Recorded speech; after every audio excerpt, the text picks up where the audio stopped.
And hello, everybody. Good afternoon. My name is Tim Brzezinski, and here to talk about Graspable Math Part 2. We're exploring here in this mini-series, remote teaching remotely with GeoGebra. And every single time we do one of these things, just a little half-hour bit of information that we could take back and hopefully use to help actively engage our students with remote learning. Now, my co-hosts, unfortunately, are not available. They thought they'd be available, but as of yesterday, last minute, they got slammed with unexpected meetings. So they dished me by the side of the road here. No, I'm just kidding. But we'll still have a good time. We'll have a lot of fun, and we'll explore Graspable Math Part 2 here. So it's Graspable Math is where we are looking right here. Just kind of bring it there, if you will. So graspableMath.com. URL is right down there. And when I work remotely with teachers, and I think some teachers, when they work remotely with students, is that they actually tend to actually have their kids squish like half the screen, like over there. So I'm going to actually get rid of this. I'm going to remove that part, and I'm going to share my screen here. Give me one moment, and we'll rock and roll. Okay. So stop screen there. All right, so stop sharing, and we will share again, this time the entire screen, and we'll keep going here. So Graspable Math is right here, okay? This is what you get when you go there, all right? And so now, here, it looks green, okay? And let's go where it says Explore Algebra, all right? Now, the only place I can actually follow the comments here, since I don't have a co-host at the moment, is actually on my Facebook page. So I'm trying to watch as diligently as I can, but I'll try to keep checking back and forth here. So that's going to be the ultimate challenge here. But I'll take some time later to do that.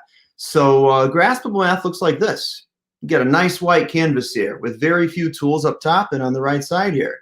So what you want to do literally is go to the upper corner where it says log in. You have a Google account, Microsoft, doesn't matter. Just go ahead and log in with what you have. Okay, I'll log in as me. And there we are. Okay.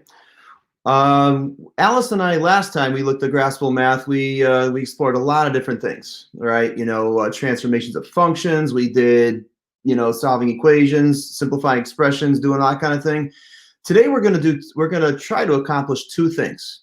Okay, in Graspable, we'll try to we'll solve a system of equations, if you will, and we'll also assign a Graspable Math task to Google Classroom, where students can go to Google and do the work, and we'll see the results come back on the teacher side of things. So if you're watching this on a computer, I would ask you at this time if you could actually go ahead and literally, like, you know, do as I'm doing here, try to put the broadcast you're watching on the left side, and then give yourself a window to work with over here, say on the right side. Even as you're engaging students in remote learning, if as soon as you start screen sharing, you know, in Zoom, Google Meet, it takes over the whole screen, right? So if you take the actual Zoom or whatever session you're having, squish it to cover half, and then go to File and go to new window, and you could actually you know, get a new window here and kind of bring it over to the right. That's my Google Classroom sample class we'll take a look at a little bit later. But as for a setup, I find that effective for those of you that like to do this while you're watching, okay? But again, I'm not going to go over the basics again because Alice and I talked about that last time. But what I'm going to do is load something that was made already. And I'm going to share, I'll be happy to share it with you here in the chat, in the social media links, okay? So let me do that here. So you can see here.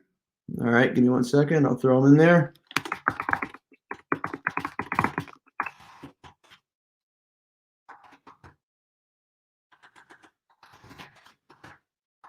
There.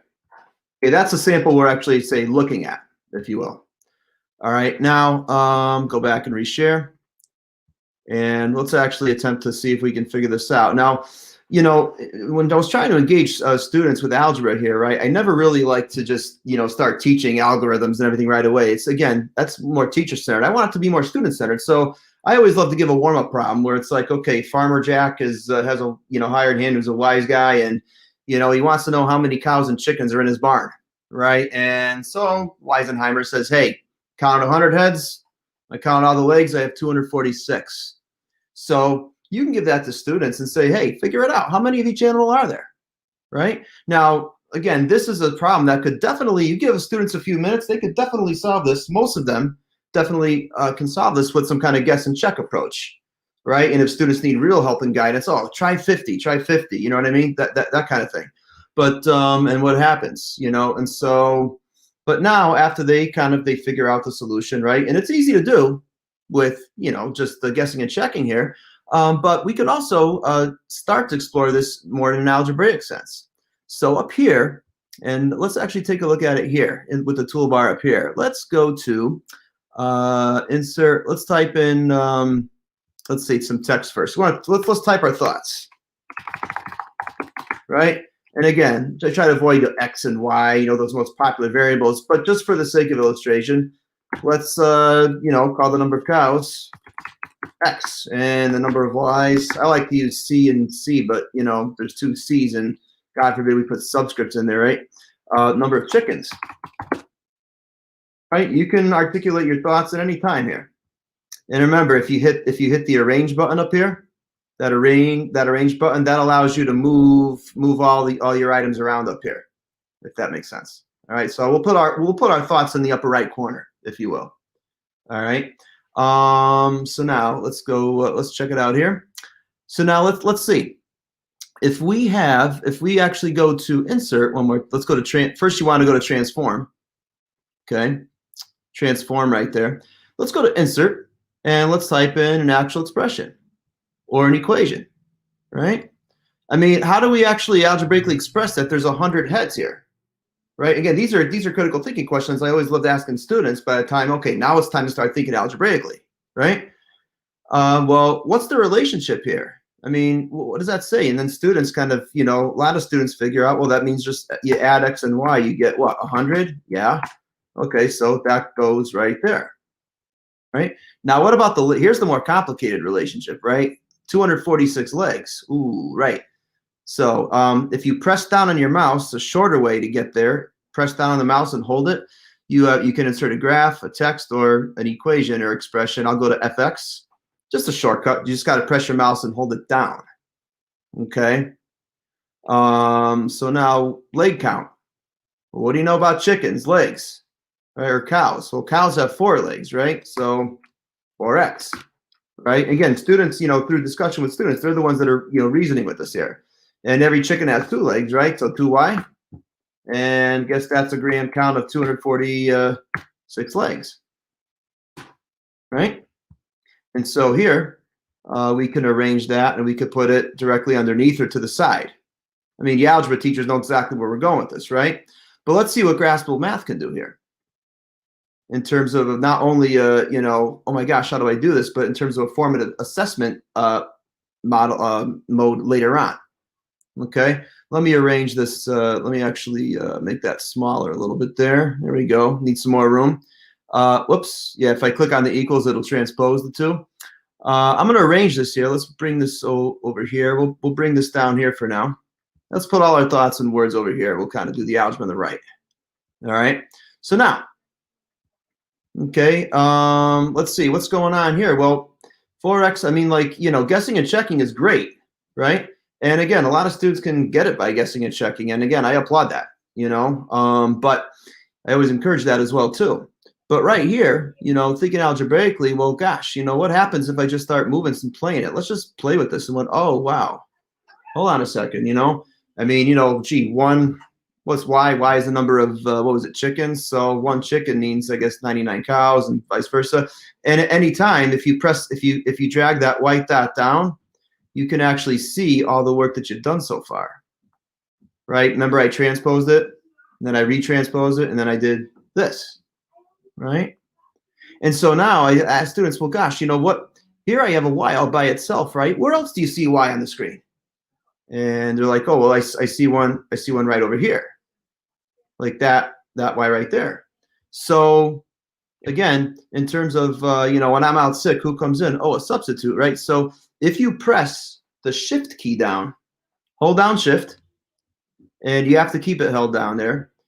Click on the 100, click on the minus, click on the X. You want to make everything there change color. In this case, it's blue, right? And then you could let go of shift now. What you want to do is literally drag that expression. If you move it closer and closer, see how Y is blue on the bottom there, and you see how the Y is blue up there? You could actually substitute it right in there, just like that. Okay. And so now if I drag down, there you go. Okay, it's starting to work on my thought process here a little bit. Okay, and so, can it? Alice asked last time, can it distribute? Yes, if you click on the print, if you double click here, you'll see automatically, gee, what's going on? Now students can make some kind of conceptual connections. What just happened here? Don't just do it. Explain to me what's going on. And oh wait, that's a distributed property, right? But now I try to add those. Why can't I add those two guys? Oh right, crap, they're not like terms, huh? You know. And over here, I try to. Well, these aren't like terms. Well, gosh, which terms are like? Well, the ones with the students often say it's the ones with the X's in it, right? So let's bring this over here. Oh wait, snap! What just happened? Oh yeah, 4 X's take away 2 X's is 2 X's, and I guess that 200 can go over that side of the scale, right? And click on there again. Let's see. Click on it. Yeah. There we go. So 23. What is that? You know, what is that? It looks like there's 23 cows, right? And so now right here, gosh, how many chickens are there? I mean, it's pretty simple from this point on. Obviously, there's 100 total, so 77 is the other. But if you really wanted to work it in Graspable Math there, you could just drag this over here to duplicate it, and I could take my 23 and substitute it in and evaluate. And there we go. But one more, 77. So again, as teachers, as you're watching this, I'm actually going to stop sharing for a second so I can go see comments and answer questions. But as you're looking at this here, you know, you think to yourself, it's like, well, gosh, I mean, should students be able to do like a simple system like this, you know, algebraically by hand? Sure, they should be. Okay, but when you have tools like Graspable Math, the Graspable Math now puts the student at the driver's seat with respect to formative assessment, if that makes sense. 21st century tech, a great app like Graspable Math, again, can help reinforce procedural fluency through that conceptual lens. Again, oh my gosh, we have distributing going on. We have substituting going on, right? They're seeing it so dynamically, which is the part that I personally, as an educator, love. Okay. Again, I know I can't. I'm just trying to go through the comments here before we look at the Google Classroom integration there. Let's see what we can do here. So YX, I don't know. It's a great question. I mean, I could have done C and D. I like to use variables other than X and Y, honestly, totally. There you go. So therefore, right here. So there we go there. Exactly. So again, seeing it, you know, one way or the other. I love having students guess and check for a lot of different things. I think it's a very, very powerful way to go. Now, at this point, we'll explore the Google. I'm only looking at I see the comments here. I'm just looking to see if there's any others because there's no co-host today. Let me see. All right. So let's share again. Entire screen, and we'll go back to Graspable here. And so now I'm gonna get another preloaded thing here, and let's just try something here. Again, logical reasoning, right? Hey, dimes and quarters in a piggy bank. 362 coins. Grand total is worth $71.90. So therefore, how much of each type of coin? Again, something like this is more complicated, right? But again, the same simplicity of the. I shouldn't say more complicated because it's just as involved as the last example we did right here. But now let's actually assign it as a task in Google Classroom, and we'll see what happens. Okay, so the teacher view, for the sake of illustration here, the teacher view will be shown on the left. The student view will be shown on the right here. Okay, and actually, let me go back and now I got it. Okay, so there we go. So now right here, let's actually go to share. If you want to share it to Google Classroom, click on share. Right up there. See, assign in Google Classroom. You can embed it, email it, link. I mean, like, again, but here you can actually connect it to Google Classroom, and we'll show you how to do it right here. Okay. Assign. So again, for the first time, I actually did this about an hour ago. I actually, mapped it. You have to allow it access to your Google Classroom as a teacher because Graspable cannot access your classes without your permission. right?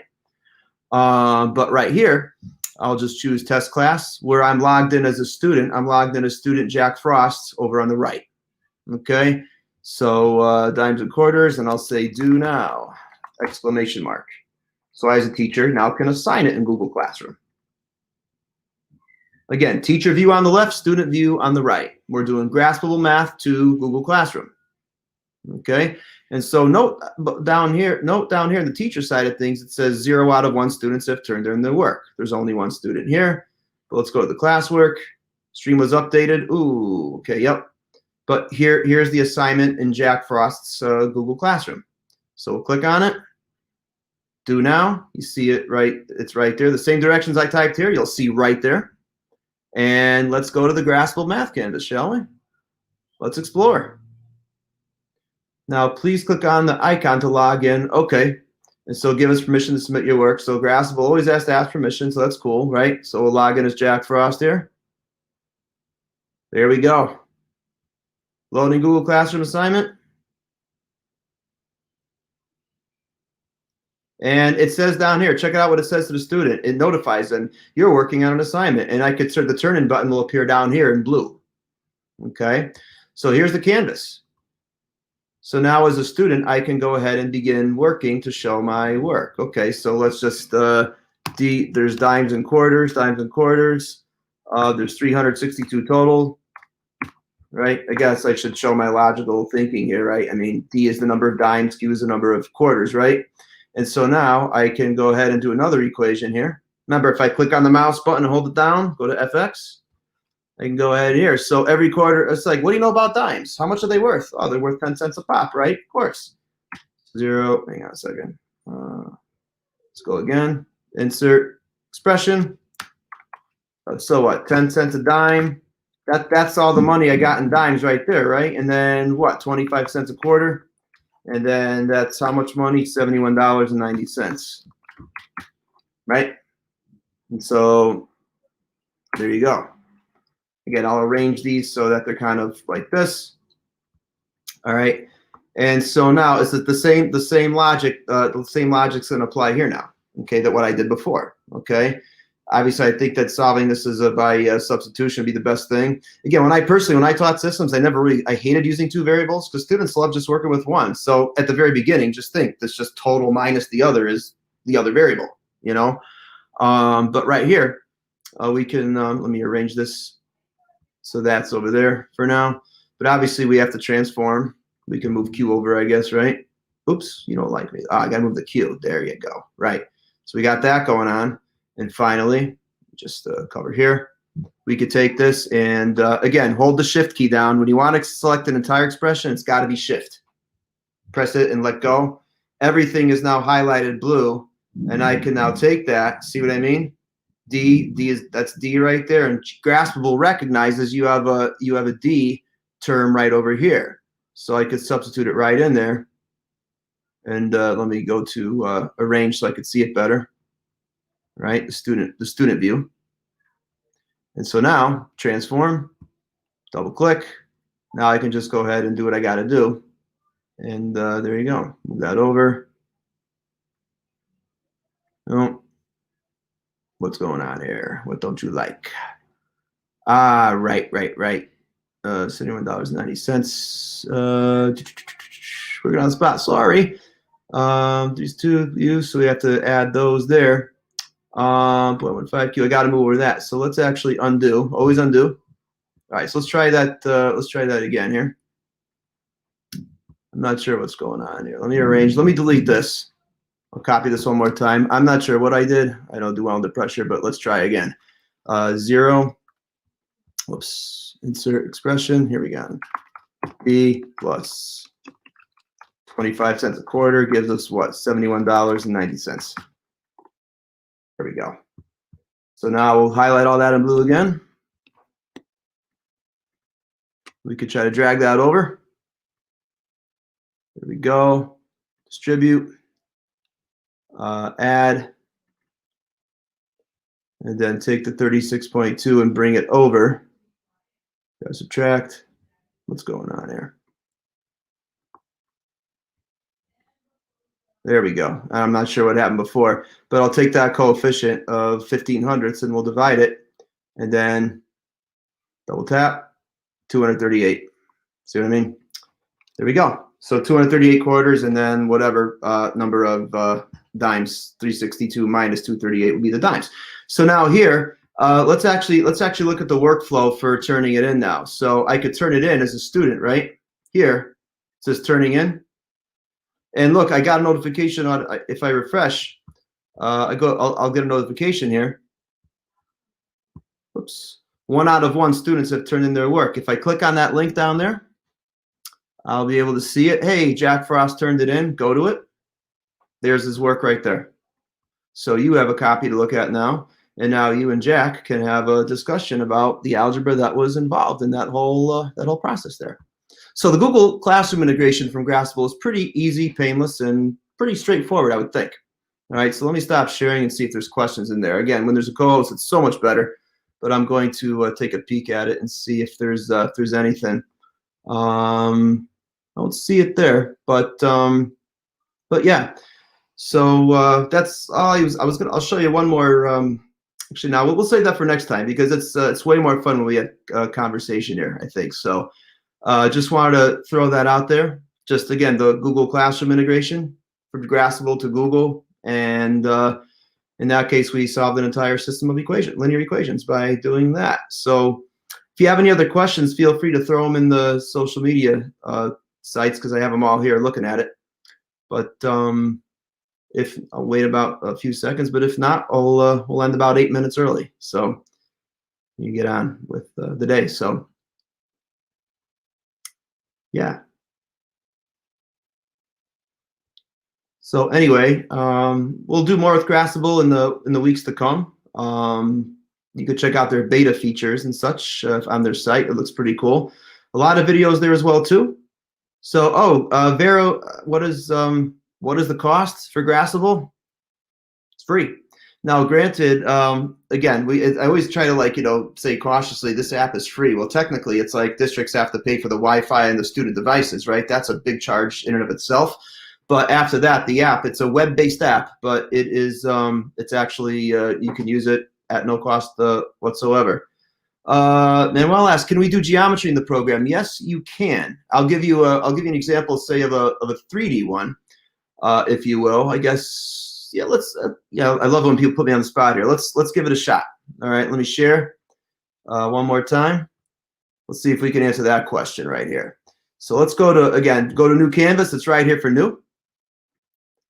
And let's see. Now, coordinate geometry, yes. And this is something that Alice and I talked about last time, but I'm happy to show it again.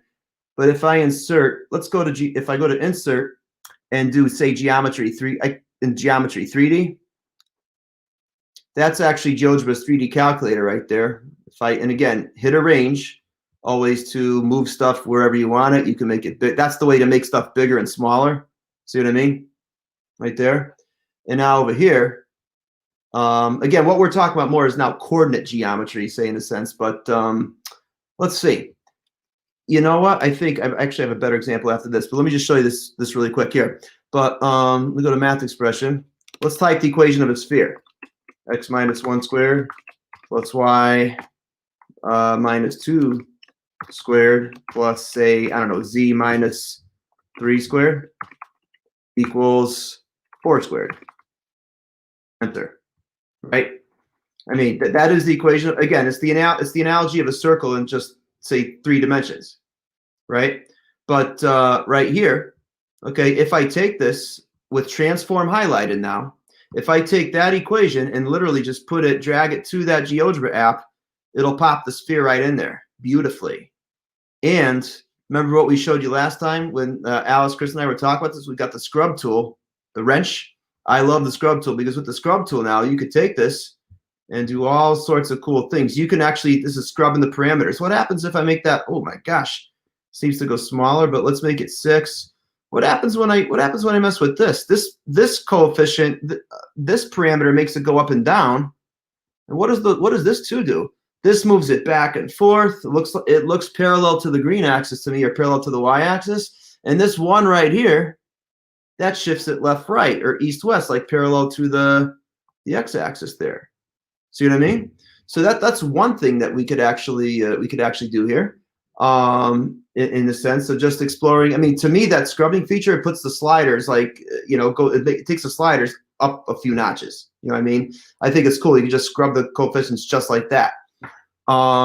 Another thing, let me just erase here, get rid of that to answer your question. Look at that. That's funny. Can eat up the sphere a little bit. Hang on. Let me go to arrange. We'll just delete it this way. There's an X. But let's insert the geometry app for the heck of it. Arrange it. Here we go. And I'm going to go ahead here and turn on the axes and turn on the grid. Whoops. I said no grid. I want grid. Major grid lines will work, right? But now I can go off here, and let's just. I'm going to see if this works. It might be wrong. 2, 3. Those are coordinates, but let me see. Go here. See how it plots it? In a GeoGebra, I could actually take the label. Let me just show the label, the value here. It's 2, 3. We'll make it bigger in the settings. Right there. Right. Let's see here, scrubbing this. Now imagine if I want to, again, I know I'm running out of time, but I'll just show this really fast. If I make a polygon now, say with 0, 0, let's lock it at 5, 0, 2, 3, B, right? Here I have a triangle, right? And so now, let's see. And so now right here, what can we do? Well, we could actually scrub. I could actually show the value of the area of this triangle by going to GeoGebra, go into move, click on the triangle, AA, that's the label. I could show the value there. See how the area is 7.5? I could take that area and literally, I should be able to drag it, or maybe not. But see how, look at this. See how the interconnectivity? I can move this, and it's like the GeoGebra app and Graspable equation. They talk to each other. You see what I'm saying? Even if I scrub it, I could scrub this going on here. I could see, look at this. I changed the x coordinate, but oh my gosh, the area stays the same, right? So we can have some kind of connections. Like, why is that? Granted, I could also move this too. You know what I mean? But actually, here it goes off the axis more. But here, again, and we're just kind of like getting started. But that's again just the simplest thing I could think off the top of my head, just to answer that one question. Say right there. Okay, but Manuel, that's a great question. Is an extension? I think no. Again, not sure how to answer that. Quite frankly, I just go to it's a web-based app. Is how I would describe it. But yeah. So, and yeah, Manuel, I feel the same way too. I love Graspable Math. I love the integration it has with GeoGebra. The two work together very beautifully well. Here within the Graspable Math canvas itself, and also within GeoGebra Notes, as Alice, Chris, and Victoria and I looked at, I think 2 broadcasts ago. We did this like a week or 2 ago. So you can check it out on any of our channels right there. So we have another minute for questions or so before the half past the hour. Anything from anybody? Yes, as long as you have Wi-Fi and the device, you can work with this web-based app. It's absolutely free. I mean, the cost for those two isn't the cost for the device and the Wi-Fi is enough. So absolutely, this definitely I would say comes with it. So for sure. All right. So listen, next time I will have more than just myself there, but we just figure we just do it just not to disappoint people who are emailing asking about it. But at some point next week, it's hard to decide because all of us have crazy schedules, but at least 1 half-hour session a week where we're multi-streaming to a lot of these channels, just to pick up one little tidbit where we could use GeoGebra and apps to help teach math remotely. So I'm Tim. Thanks for watching, and we'll see you at some point next week.